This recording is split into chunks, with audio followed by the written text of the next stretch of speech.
Hi, I'm Ashmita. And I'm Robert. I study physical natural sciences at Churchill College. I study geography at Fitzwilliam College. And we're both mentors for STEM Smart. We've been asked lots of different questions throughout our time on the programme by sixth formers. And today we'll be answering some of the most frequently asked ones. What is STEM Smart? STEM Smart is a 17-month-long programme for sixth form students that sort of involves a lot of different components such as mentoring, lectures and a residential programme to encourage students to sort of have the confidence to apply to top universities, specifically in STEM subjects and engineering. Why is STEM Smart unique? I think the unique thing about STEM Smart is you get to have extended contact with members of staff at Cambridge and also current students. And it really helps you develop a relationship with them and just be comfortable to ask questions. Why did you get involved? I wanted to get involved with STEM Smart because I come from a background similar to the demographic that STEM Smart caters for. I think it's really important to get involved to sort of help people from similar backgrounds getting to top universities because it is challenging if you don't have the sort of resources available that other people do. So that's why I really wanted to get involved in order to make a difference and sort of give back on the sort of similar schemes that I got involved with myself when I was in sixth form. Yeah, same. I think I really wanted to kind of let people know what the things I wish I knew when I was applying. What is your role? My role in STEM Smart is as a mentor, and basically what that involves is we have sort of every 2 weeks a session with about 8 students in it, with me and another mentor. And what we do is we just go over lots of different topics about applying to university, life at Cambridge, and sort of give them advice on study skills and lots of different things. And it's a really nice way over a period of about 5 months to sort of bond with different students from varying backgrounds and give them confidence in applying and thinking about decisions when it comes to making choices post sixth form. Yeah, usually the format is a very informal discussion where we try to get a lot of active participation so all the mentees feel comfortable kind of contributing and asking questions themselves. What questions do you get asked? Yeah, I think one of my mentees was really interested in formals, which are kind of dinners where usually you wear a gown, and it's a more formal setting than maybe normally eating in hall. And you go to your college hall, the tables are set up really nicely, and you basically just have some nice food with friends. So I think it's one of the really unique parts of Cambridge life. For me, one question that came up from a few different students was, what's it like moving to university when you live far away from that university? So, for example, I'm from Newcastle, which is quite far from Cambridge and quite difficult to get to.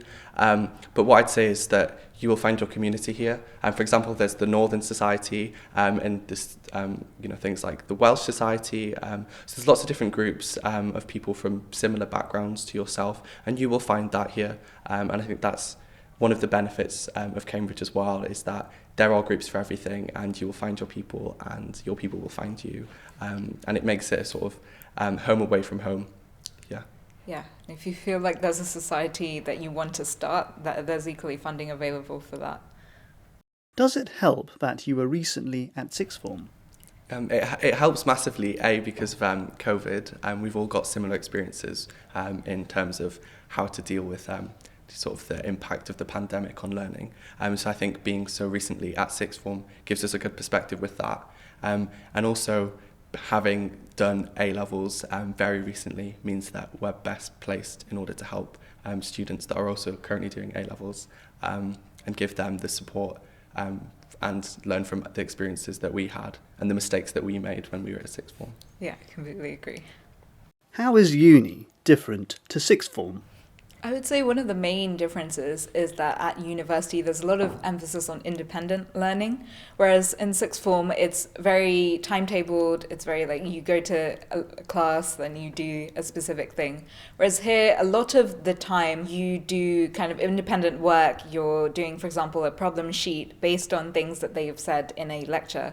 So it's kind of up to you to manage your time well, to kind of get on top of your deadlines. There's no one really saying, okay, yeah, there's this deadline tomorrow, hand in your work. So it is a lot about independent learning. Yeah, I'd completely agree. And another thing that I think is a big distinction between sixth form and university is the social aspect of it. When you're at sixth form, you sort of go to school every day, see your friends, and then go back home. But at university, you're surrounded by that all the time. And the people that you live with, or the people that you study with, and socialise with. So that's very different, and it's a big change. And sort of adjusting to life independently as well is a massive part of going to university, sort of like dealing with finances and shopping for yourself, and like doing laundry and things like that, all is part of the student experience and make university very different to sixth form. Yeah, when you're studying where you live, it's really important to make that distinction between your social life and your academic life. Yeah. Yeah. How did you decide which uni is right for you?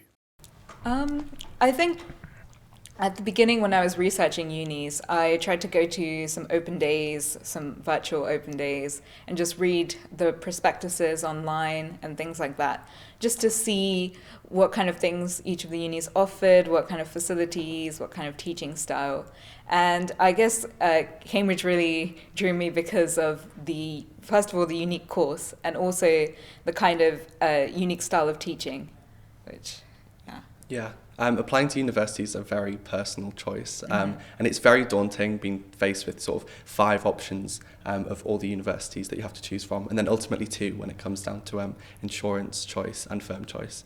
And for me, it was a very difficult decision, sort of narrowing that down and deciding which universities I wanted to do. So for me, it came down to a lot of different factors, and I think you just really have to think about what's important to you. So for me, distance from home, I wanted to be quite far away from home, so that was an option. That narrowed it down. Also, living costs are important. Also, the course as well. I think that's one of the big ones. So I could narrow down a lot of universities that way by looking at the course specifics and thinking about what I wanted to actually study. So it's just very personal, and just have a think and reflect on what's actually important to you, and then you can narrow it down that way. How did you pick your course? For me, my course is geography, and I've always sort of knew since sort of like mid-GCSEs that that's the course that I wanted to do. So I think sometimes you know what you want to do, other times you don't. And I think it's important to like research the courses at all universities in depth, because even when I got to Cambridge, there's courses here that I didn't even know existed, just like PBS or like Asian Middle Eastern Studies. And they're courses that I potentially might have been interested in at the time of applying. So I think my biggest bit of advice, if you don't know what you want to study, is just research, because there are courses out there that might be specific parts of a subject you like, or courses you've not even heard of. Yeah, I completely agree. And also, a particular course might be different at different unis, so it's also good to kind of look at the specifics of the course, what specific modules they teach, and how they examine it, so just to see whether you would suit that kind of style. So for me, I study natural sciences, which is quite a unique course at Cambridge. I mean, most unis offer the sciences separately, whereas here you get the chance to kind of mix and match the subjects. So it's really great when you don't really know for sure what you want to specialize in. And I think Cambridge is really good with doing kind of general degrees like that, where you get to specialize later on, which might be an option if you're not completely sure at the moment. How is Cambridge's teaching style different? Cambridge's teaching style is very unique in the sense that we have supervisions, which are maybe a group of 1 or 2 people with an academic in your field. And it's a really good opportunity to kind of understand your course better, to get the chance to discuss something in more depth with someone who's an expert on the topic. And I think it's really special at Cambridge that you can do that. Yeah, no, I completely agree. The supervision style has been something that I found really beneficial. Sort of, if you don't know something in a lecture, it's not something that you have to like go out of your way to email. You can talk to your supervisors in the supervisions about lecture content and get clarification on either like a 1-on-1, 2-on-1 or 3-on-1 person basis. And I found that really helpful in sort of clarifying issues in my course and helping me understand things better. What's your top application tip? I think the first thing to do is to actually have the confidence to apply, because, I mean, it's really, there's nothing to lose by applying. And, I mean, the best way, I guess, to be less stressed is to feel prepared. So I'd say do some research, make sure you're confident that this is the course that you want to apply to, this is the uni that you want to apply to, And yeah, just try to enjoy the application process, although that might seem quite daunting at first. But it's really just a chance to show off to the admissions officers that you can really think critically about things. Yeah, I'd completely agree. I think one of my biggest bits of advice is to not compare yourself to others. I think it's so easy to compare yourself to like other people at school, or even things that you see online. But the thing with the Cambridge admissions process is that they view you holistically, which means that they view you in context to your specific circumstances. And I think knowing that and not comparing yourself to whatever anybody else may have in terms of like stats or what they've done is very important. And is a very good thing in order to not get too stressed about the application process. Any tips for writing personal statements? Writing your personal statements can be kind of scary at first because it's an extended piece of writing that's quite important for your application. But I would say maybe start with a list of things that you might want to include. By a list of things, I mean things that you've done to explore your subject in more depth. And there's this term that we call supercurriculars, which are basically things that you do to explore your subject that are kind of related, but not necessarily what you've been learning in school. And if you start with a list, I think it makes it a lot easier to kind of make a cohesive personal statement from that. Yeah, that's very good advice. And one thing that I did personally, which I found really helpful, was sort of sticking with a core theme topic. I do geography, and one thing that I was very interested in was colonialism, and I didn't study that at A level, so I went in detail to look at a core topic and explored that, and I found that really helpful to keep my personal statement guided and focused on a specific topic, and all my supercurricular activities were focused around that. And I think finding something that you don't study necessarily at A level and exploring that in a lot of detail sort of keeps it guided, focused, and gives you confidence ultimately when writing your personal statement. And one thing I would also add is to try and get people to read your personal statement afterwards, just to check for general spelling and grammatical errors and just some things that you might have missed when you were writing it. How was your interview experience? Okay, so I think both of us had online interviews because of the whole COVID thing. So it was a bit different, I guess, from a traditional interview. But I mean, it's kind of scary at first. You definitely, there's no way to kind of calm your nerves beforehand. But I think once you get into the interview, actually, it's really, you get to enjoy just answering questions, just thinking critically about a particular topic that they're asking. And it's actually really nice. So the interviewers aren't looking to catch you out. They really just want to see how you think and how you approach problems. And they will kind of guide you through an answer. And it's not really necessarily about getting the right answer in the end, but more about how you get there. Yeah, completely. I'd agree with that. For me, my interview, at first it's very intimidating, but the whole point of an interview sort of emulate the supervision style teaching that Cambridge is known for. And I think once you get sort of into that, it's a really good opportunity to explore your subject with academics who are very well known in their field for what they do. And it really was an enjoyable experience. Even though I said a lot of stupid things in my interview, I still managed to get in, so that's fine. And I think the whole point of the interview is just to see how your brain works and how you think. Not every answer has to be correct or perfect. What financial help is available? Actually, there's a lot of different sources of funding available at Cambridge. Some can be collegiate, some can be on the university as a whole. But a good place to look at these things is the university website, and just to see, based on your circumstances, what might be on offer. Yeah, that's the thing. With Cambridge, there's sort of two levels to it. There's the collegiate different ways of having extra funding. So I'll use my college as an example. There's sort of the Fitzwilliam College sort of bursary, which is a non-repayable bursary for students that are also on the Cambridge bursary. And my college has different hardship grants, and you'll find that each college does it slightly differently. But if you are interested in a specific college, I'd recommend looking on their website. But for the university as a whole, the university does have sort of a fund, the Cambridge bursary, which is a non-repayable bursary that works based on levels of household income. So do check out the university website for that. But also the university as a whole does have different hardship funds. For example, the Bells, Abbots and Barnes Fund, which is a fund that you can apply for through your college, but it's run by the entire university to sort of support you if you find that you're in any financial need. And I think that the university as a whole has a lot of financial support out there for students. And I believe the university has sort of a motto that when you're at university, the University of Cambridge, you won't ever be stuck in financial help. And I think that's very true. How do you find the financial help that's right for you?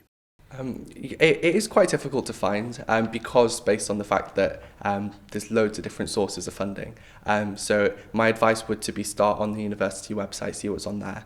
And then if you do have a college in mind, look at that specific college because the support does vary between colleges.